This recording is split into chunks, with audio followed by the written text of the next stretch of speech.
조금씩 잘했지만 항상 이렇게 합니다.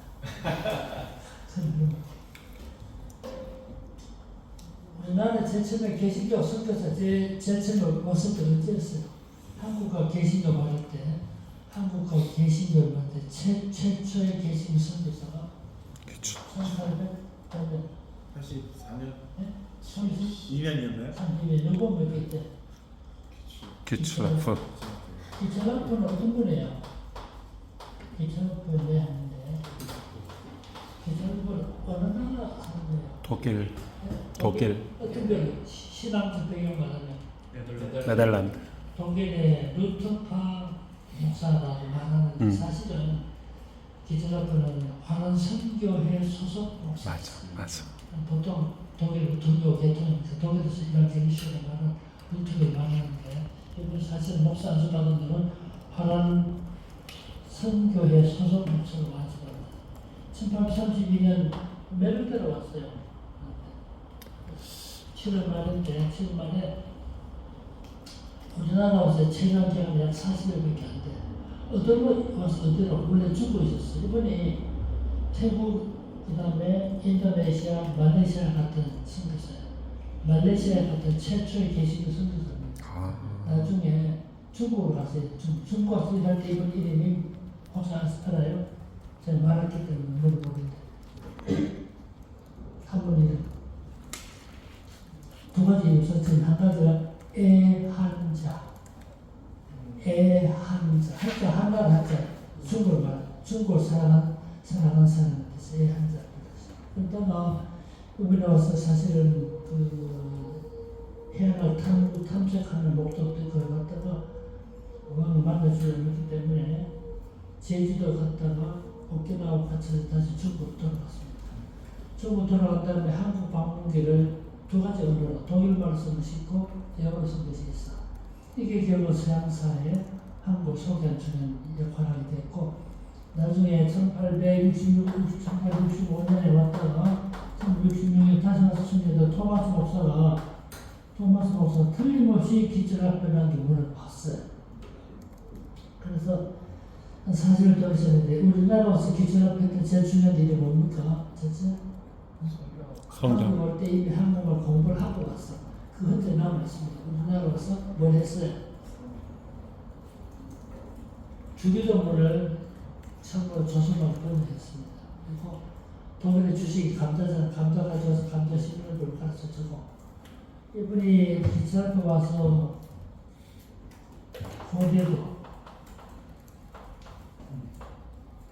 고대도라고 보령에서 배 타고 한 4시간 동안 고대도를 쓰고 있어요. 고대도 있으면서 기차가 산물을 그래가지고 포도주 담그는 걸 가르쳐주고 그랬어요.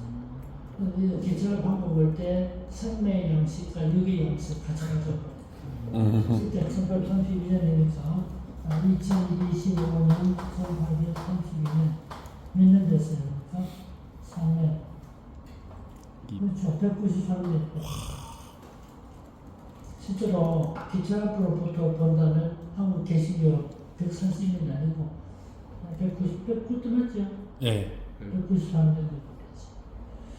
그럼 기차앞으로 왔다 돌아간 다음에 약 30년 지난 다음에 우리나라 왔던 두 번째 개신교 선교사 토마스 목사. 토마스 목사 어느 나라 사람이에요? 웨일즈. 네? 웨일즈. 영국 웨일즈. 영국 주 어디? 웨일즈 쪽. 웨일즈는 목사 회중교 목사가 됩니다. 할아버지 출신인데 내가 거기에 가봤거든. 할아버지 교회가 여기서 좀 더 커. 완전 처음입니다. 거기에 있으면서도 세계 선교에 꿈을 꿨다는 건 대단한 일이에요. 웨일즈에 있는 할아버지가 교회 목사 아들인데 처음엔 중국에 있으면서 갔어. 1865년에. 그때 웨일즈에 DF를 한국에 있어요. 그 한국에서 중국에 들어가서 3개월 걸렸어. 중국에 도착해서 3개월 동안 자기 부인이 임신 중이었는데 임신 중도에 걸려서 죽었습니다. 그 선교사, 아버지 선교사직은 그때 아픔이 너무 컸기 때문에 선교사직 일시를 만들고 선박번역관으로 일했어. 그러다가 나중에 다시 한 8개월 정도 지나니까 아내들이 식품 이기게 되니까 내가 한국에 선교사 가야 되겠다. 그때 왜 한국을 쓰느냐면 한국 천주교는 있지만은 개신교 서울대지 않았다는 알게 됐기 때문에 한국을 그래서 1865년에 빌리에 한국 왔다가 서울 와서 두 달 동안 숨어졌어. 이렇게 조선말 배워서 다시 죽고 돌아갔다가 이듬해 다시 한국 올 때.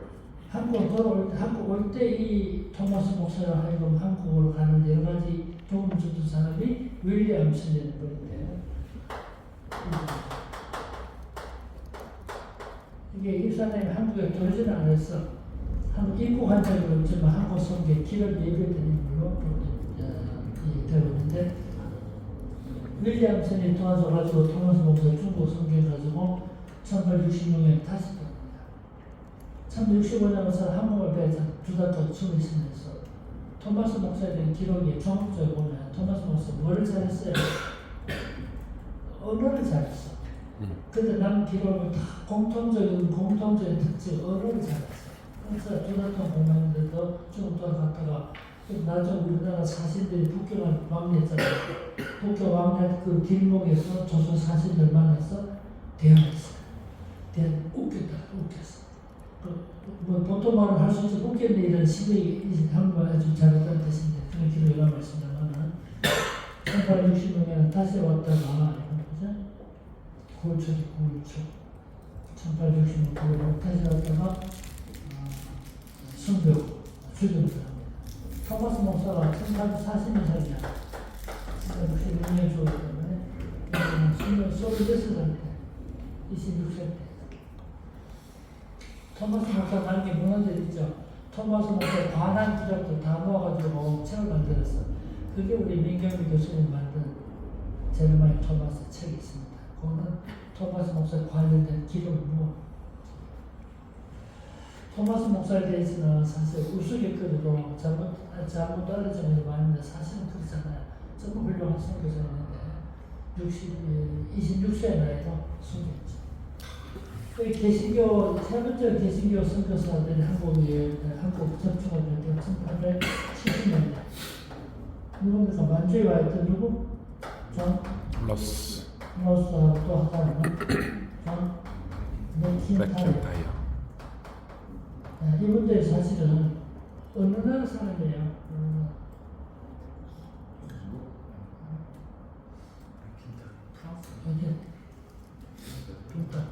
스코틀랜드요. 스코틀랜드 장로교회죠. 한국에도 뭐 고신이 각도에 되지. 그 당 스코틀랜드 장로 중에 스코틀랜드 연합 장로교회 소속이야.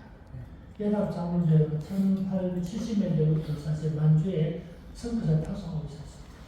그 선교사를 파송하는 이 두 사람은 거의 신이다.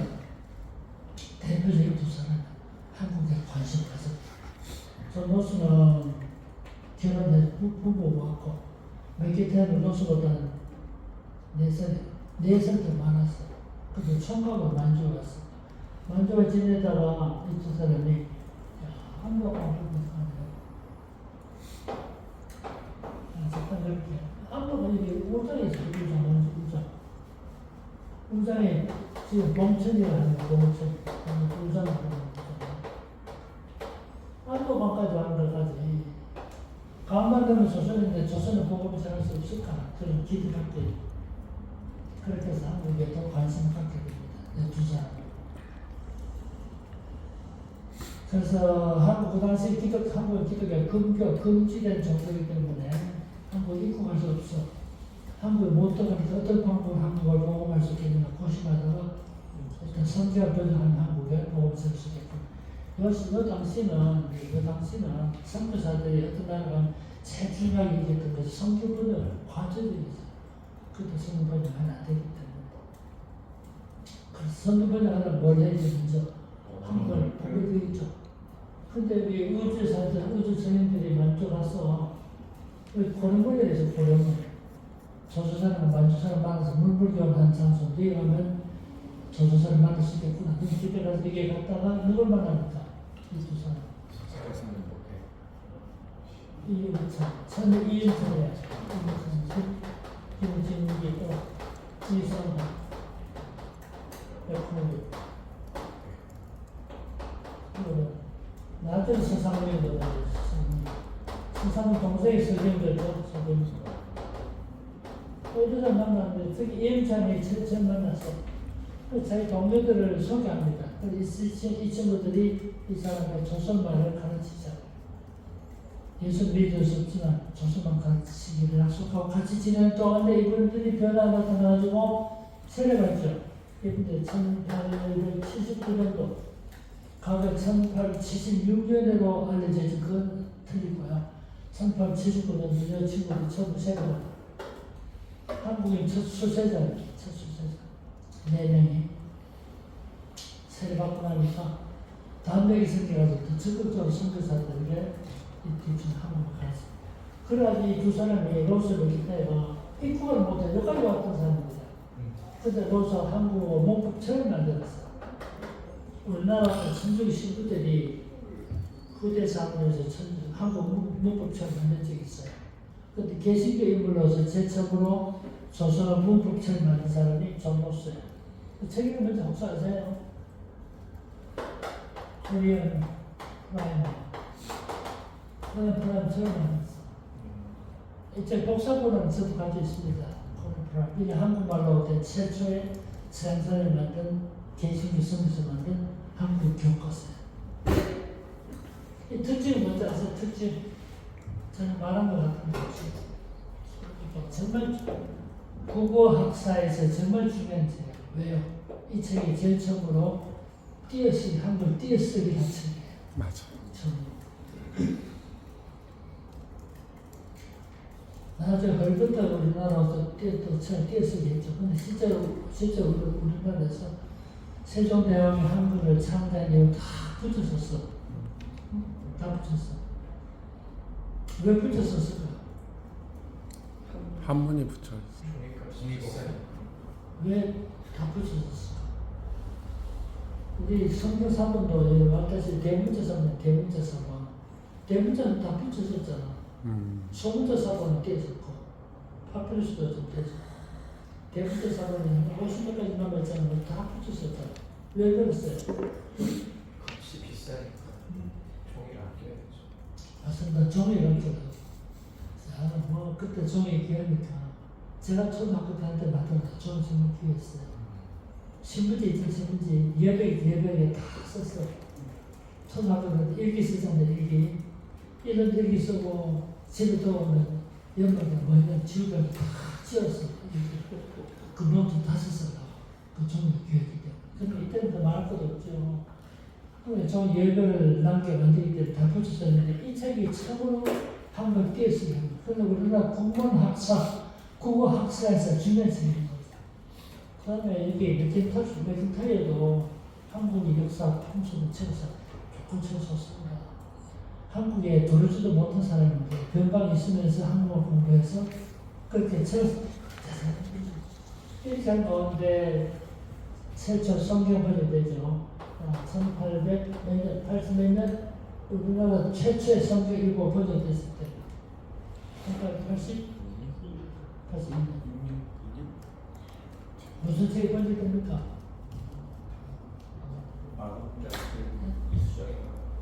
이거는 이런 큰 흐름을 대강 이해했어요. 다음에 공부할 때 도움이 돼요. 이거 지금 나한테 공부했을 때 다국어 쓰기 하는데 3월달에는 누가복음이, 5월달에 요한복음이. 이게 우리나라 말로 된 최초의 성경이에요. 이 성경 뭐 갖고 있나 이거?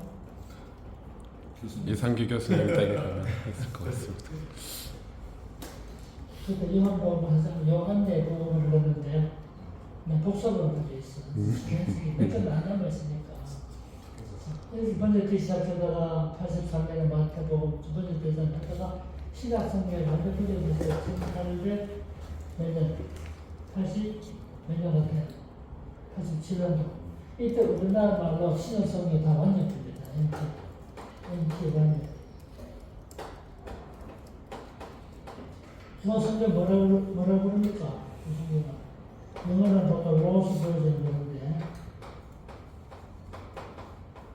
이게 예수 성경 전서 성경 그렇게 존재했습니다. 보통 로스 버전입니다. 이 대표적인 번역자 로스였거든. 그 실제로 이 한국어 공부했다는 이 친구들 또 몹시를 들어가는 이 성경 번역할 때 성경 번역에 대본이 그 줄 대본이었어. 대본은 뭘 가지고 번역이 대본이 되고 이 번역에 도움을 줘도 참고되는 대본 줄 대본이었거든. 영어 성경의 대본이 되고 줄 대본은 중국 성경이야. 실제로 우리 성경의 중요한 특징은 이게 번역 이번에 나중에 다른 번역도 영향 주잖아. 한국 성경의 중요한 특징은 중국어로부터 중국 성경으로부터 받은 영향이 커요. 그 두 가지는 바로 첫 번째는 복음이라고. 복음. 두 번째 교회라고. 사실 이런 복음 번역 잘 된 거예요. 뭐 우리 딴 얘기 좀 생각해 봅시다. 복음은 헬라말 뭡니까 이게? 요한겔리온. 요한계시록은 미국은 좋다 말이니까 좋다. 남들에서 소식. 네. 실제로 요한계시록 정확히 변화가 얼마나 돼요? 진짜. 이거도 바꾼 거예요. 이거는 몇 분의 영어로? 요한계시록 영어로 뭐라 해요? 안녕하세요. 기가족 같은데. 같이. 쉽게 끊을 수도.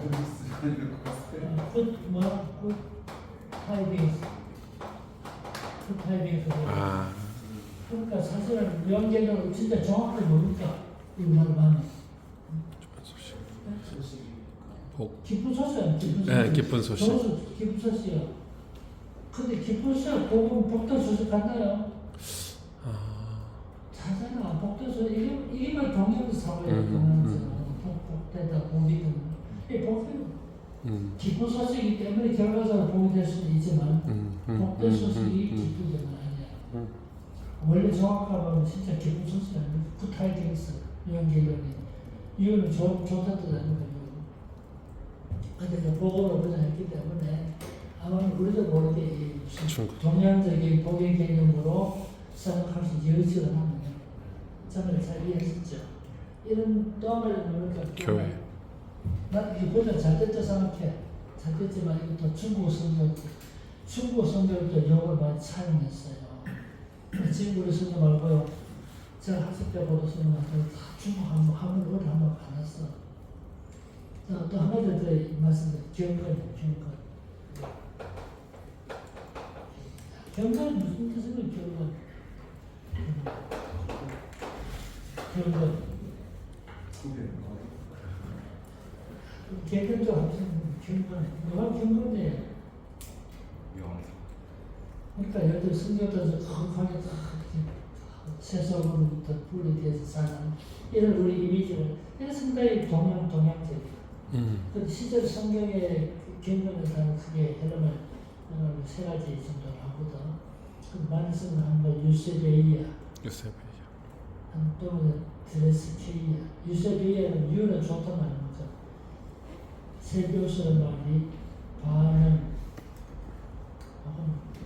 경배 이런 뜻이. 그러니까 사실 경건이라는 단어가 우리나라 말씀에서 그대로 흘러요. 그다음에 이제 중국에서 경건했기 때문에 따라하거든. 그다음에 우리가 뭐지 어떤 외형적인 경건한 모습 이런 식으로 사고 있는데 유세베이아는 사실은 좋은 반응, 하나님 말씀대 그쪽한테 좋게 바로 반응하는 거예요. 이게 경건.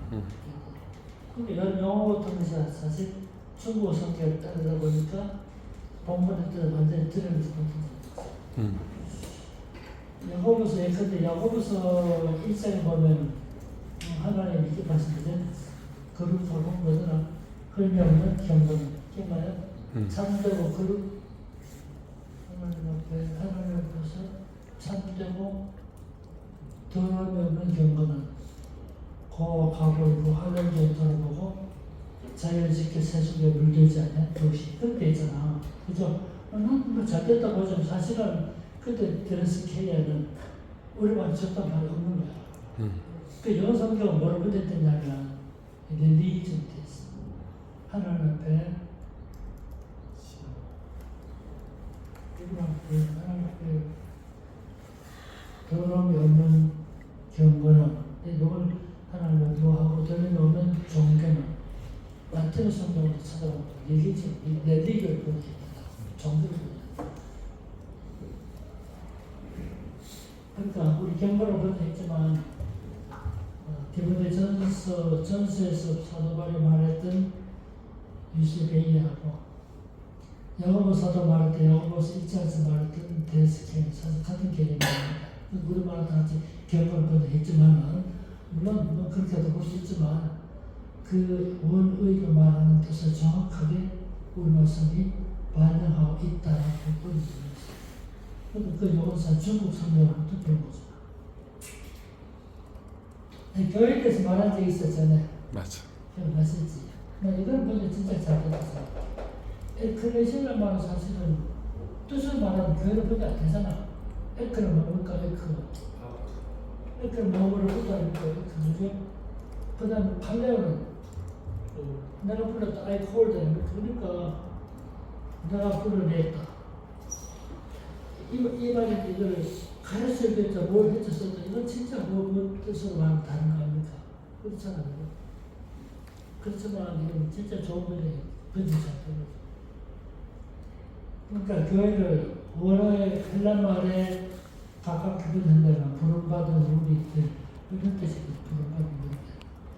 우리 성경은 그렇게 쓰지 않고 교회를 분한 것도 중국 성경에 열매다. 아무튼 이렇게 해서 보면 사실 성경 번역자들 고민했던 것이 뭐냐면 언어를 그대로 그날 말 번역할 것인가 아니면 그 의미를 전하도록 해야 될 것인가. 두 가지 알다시피 word to word translation이 있고 meaning to meaning translation이 성경 그대로 번역하려니까 안 통할 거야 사실은. 그러니까 성경 뜻을 의미를 전달해 주자. meaning to meaning translation인데 이게 지금 meaning to meaning translation 약점은 뭐예요? 뜻은 전달하지 못하면 성경 원래 의미가 원래 단어 뜻이 훼손된 의미인 거죠. word to word translation은 어떤 점을 보냐면 번역은 원래 뜻을 그대로 반영하지 실제적으로는 이해할 수 있는 용어가 되지 못한 학생. 그러나 성경 번역은 고민하는 거죠. 그러면 우리 이 성경은 어떤 강조점을 가졌을까? 이 성경은 그래도 이 성경이 word to word translation 시도했어요. 그래서 예를 들면 세례 요한을 그때 발음한 거 어려가지고 밥티슈마 세례를 밥티슈마 그대로 썼어.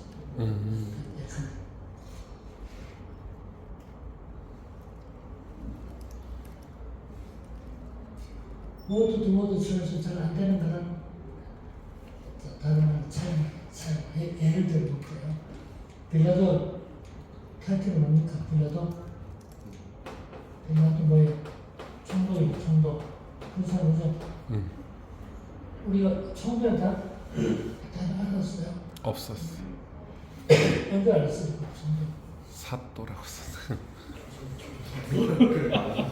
이제 시민식 받으면 총독을 알게 된 거죠 사실. 근데 총독을 이 단어 모르니까 뭐라고 해야겠습니까? 사또. 빌라도 사또. word to word translation 안 되는 거예요. 네가 이제를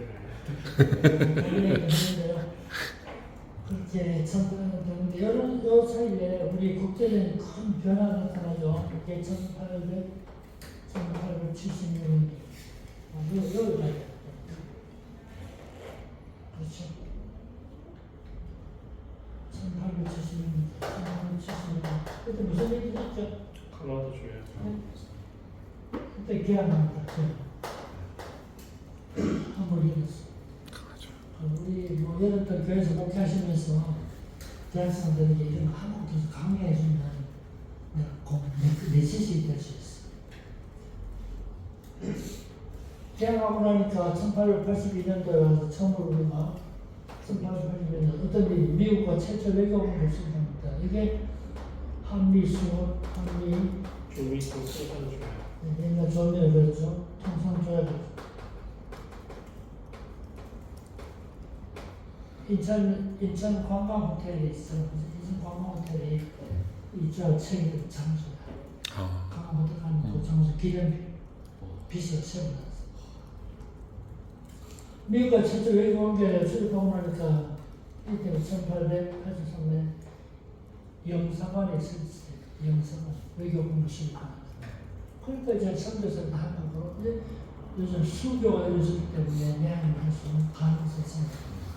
그런 변화될 때 이미 중국과 일본을 말했다. 중국과 일본은 현재 아주 한국에 먼저 기독 소유됐어. 중국에 미국 선교사들 갔을 때 1830년대 일본도 우리보다 먼저 기독교 소유되기 때문에 일본은 우리나라보다 1882년 성경이 우리나라가 전개됐죠. 비밀이 우리나라 전달돼가지고 1883년에 우리나라 최초의 교화설이 되죠.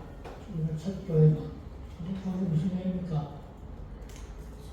그러니까 성경 우리나라 말로 그게 완전되기 전에 있었지. 그게 무슨 죄? 한국으로 소남성도 성천교회죠. 그렇게 소남성도 소리니까 솔. 왜? 내 진짜. 자원적변 때문에 소리교를 부르는 거예요. 그 소리교가 1883년인데 일본에서는 딱 10일 앞서 1871년도 1871년도 일본에 최초 개신교가 시작했어요. 우리나라도 10일 앞서서 일본에 첫 개신교회를 요코하마에 그러니까 일본에 중국이 한국보다 먼저 선교사 들어간 거죠. 근데 일본이나 중국과 같은 선교사들이 국제적인 변화가 나타나는데 이제 조선에도 선교할 수 있겠습니다. 조선 선교사 보냅시다. 이런 운동이 있는 거예요. 그 본부에 연락하고 본부에 보고하고 그런 가운데 신사유람단의 일부가 미국을 방문할 때 미국에서 선교 관계자를 만나게 되고 그것이 계획돼가지고 한국 선교 끊게 되죠.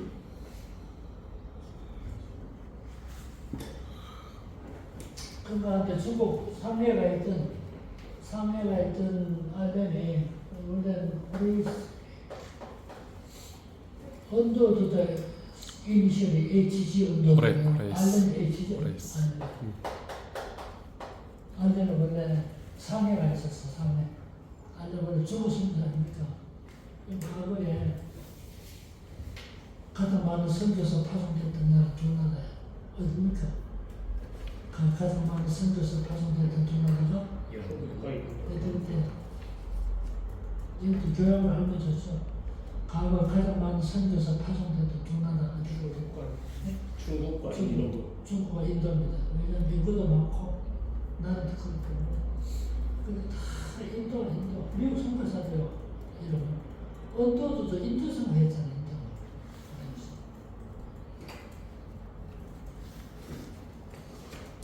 그 다음에 중국도 많이 써.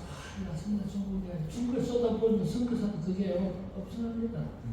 그래서 공사가 되면서 막 무슨 되고 있지만 그래서 완전히 중국가 있다가 중국은 말도 언어도 어렵죠. 날씨도 춥지요. 그 큰 문제는 다른 동료 선교사 관계가 안 좋았어. 그래서 이제 바꾸고 싶은데 한국이 바뀌고 한국이 개방하게 되고 영성하면서 그러니까 내가 제가 이제 바꿔서 한국 오니까 그래서 1884년 9월 14일날 상해 떠나가지고 9월 17일날 부산 거쳐서 9월 20일날 서울 갑니다. 그래서 아직 9월 20일 한국 왔다. 이게 사실 개신교가 한국에 개신교 한국 쪽에 시작입니다.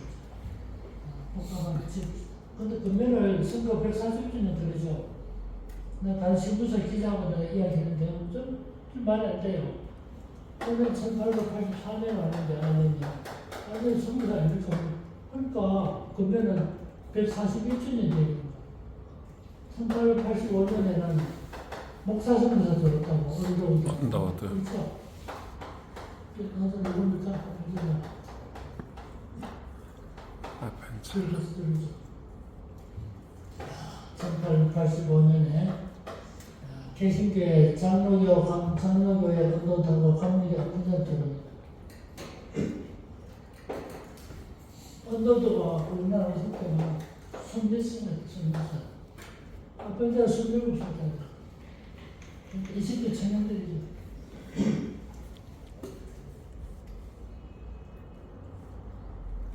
지금 생각하면 대단한 거죠. 20대 청년들이.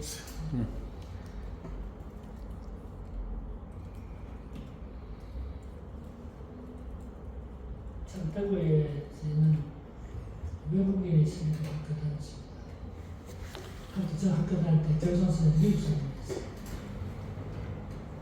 그때 일주일하고 조회하잖아. 조회할 때 미국 교장이 영어를 이야기해. 한국 사람 통역해주고 그랬어. 근데 일주일 한 번에 들었다 자꾸 들으니까 머리에 싹싹 들고 어디서 그 긴장 싹싹 들었더라. 그때 우리 학생이니까 선생님이 많이 많게 생각하잖아요. 내가 10년 전에 미국 가서 그 교장 선생님 만났어. 뭐 반갑기도 하지만 내가 너무 젊어서 놀랐어. 그래서 물어봤어. 선생님 한국 계실 때 교장할 때는 그때 연세가 얼마였습니까? 그러니까 다 듣고 대답을 안 하더라고. 왜 대답 안 했을까? 사기 싸가지고 너무 젊어. 우리가 집에 방에서 계산하면서 25살짜리 생각했어. 25살짜리가 한국 와서 교장하는 거야. 근데 뭐 언더도 26살, 앞에 26살, 우리나라 왔던 청교 왔던 선수 최연수와 게일이는 게일. 24살짜리. 이런 친구들 와서 대단하죠. 진짜.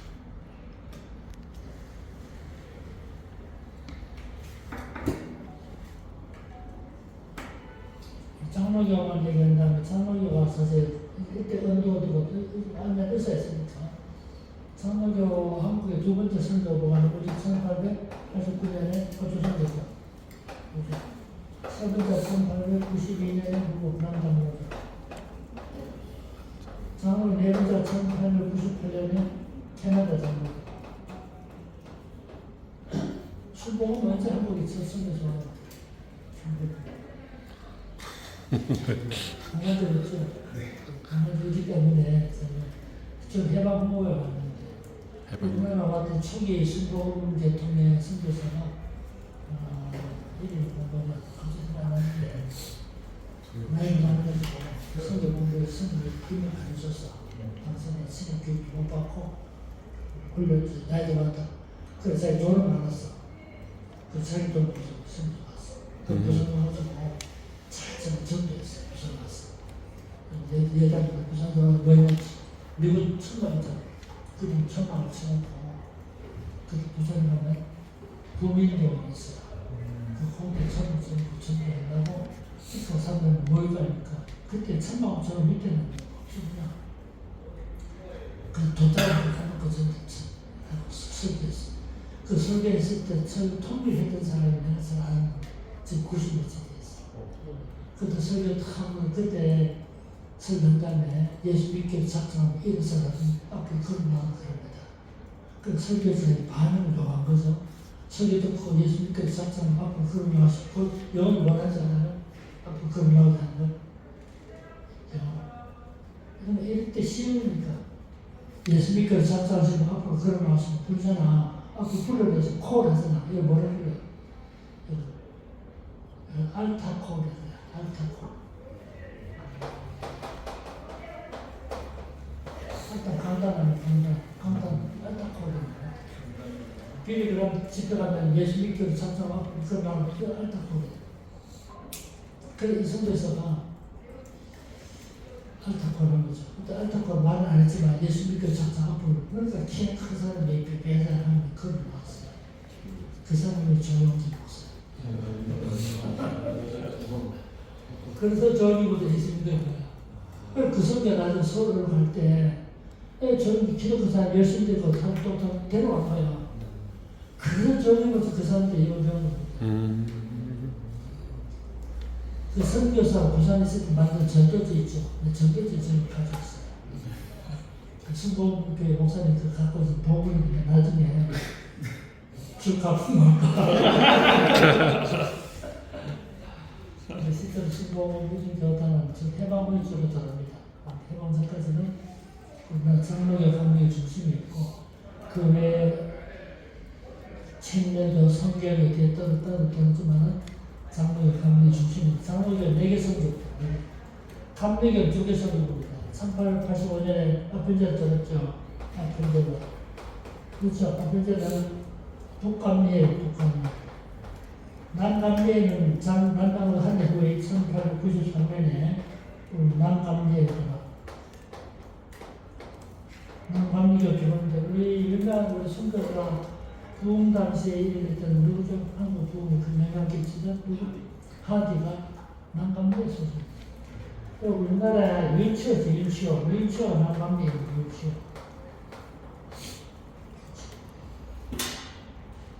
그다음 하나 더. 감리교 주로 2개 들어오고 감리교 장로교 4개 성도 들어오고 4개 성도 들어오니까 장가 합치면 몇 개 됩니까? 장가 6개 성도 되죠. 6개. 그렇죠. 6개 성교는 간 연합을 많이 했어요. 침례교는 사실 동화 성교의 학교들로 펠리게 성교에서 들었고 그다음 안식교 들어오고 성결교 들어오는데 성결교는 1907년에 가서 일본에 와 있던 감리교 대통령 선교사한테 일본으로 가게 됐어. 아시겠어요? 감리교 배경에 선교사 두 사람이 원래 그 사람들이 목사가 아니고 철공, 기술자들. 그 사람들이 일본으로 와서 선교하다가 전도관을 만들었어. 전도관 만들었을 때 한국인 김상철을 한국인 전도관이 있고 그 한국 돌아와서 서울에 전도관을 만들었어. 그게 처음하면서 하는 거니까 성결교 시작이다. 그래서 성결교, 치료교회는 다 나눠 생각하는 교회가 되고 장로교, 감리교 중심 두 교회가 형성되고 해방하면서 교회 운동하는데 우리가 교파한다고 지금 잘해서 우리가 하면서 공동으로 일하자. 그래서 몇 가지 정책을 수립했습니다. 그 정책 중 한 가지가 선교지로서 나누자. 한 가지 뭐 있으면 인력 소득 많으니까 집 누구를 우리 집에서 보통 뭐라고 하냐면 성교지 뭐라고? 분할 정책. 성교지 분할 정책을 부르는데 며칠 했죠. 용어를 좋지 못해 잘못했기 때문에 저 성교지 분담 정책 나누는 것이 중심이 아니고 성교지를 분담을 성교지 분담 정책 쓰이죠. 그 다음에 내비스 정책이라는 몇 가지 정책 써가지고 한국의 토착교회 세워가 시대입니다.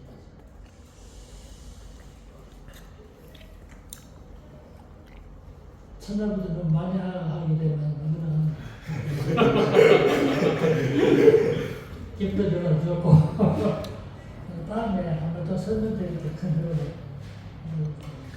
제가 뭐 초기 이렇게 선교사들 들어올 때 실제 우리나라에서 1800년대 사실 천국 이전까지 한 20만 정도 됐어요. 천국 이전까지는 사실 이걸 우리나라 기독교 접촉의 시기야. 접촉의 시기였어. 접촉의 시기. 1900년대에 넘어와서 우리의 정서속, 우리 민족성을 받은 수용이 시작돼. 근데 천국 이전까지로 이건 접촉의 시기이기 때문에 근데 얼마 전에 20년이죠. 그렇죠. 천국 이전까지 20년밖에 안 돼. 20년 채 안 되죠. 그러다 보니까 선교사 중에 한국말 잘 모르는 사람이 많고 한국인 중에 영어 제대로 하는 사람이 없고 하기 때문에 상당히 오해가 있었어요. 이 커뮤니케이션이 참 굉장히 중요한 것도 우리도 사실 뭐 영어가 부족하니까 내가 이걸 할 수 있는 이 말인데 그들 말 못하면 돈에서 말한다고 뜻은 통하지만 마음을 잘 못했어. 그런 오해도 되고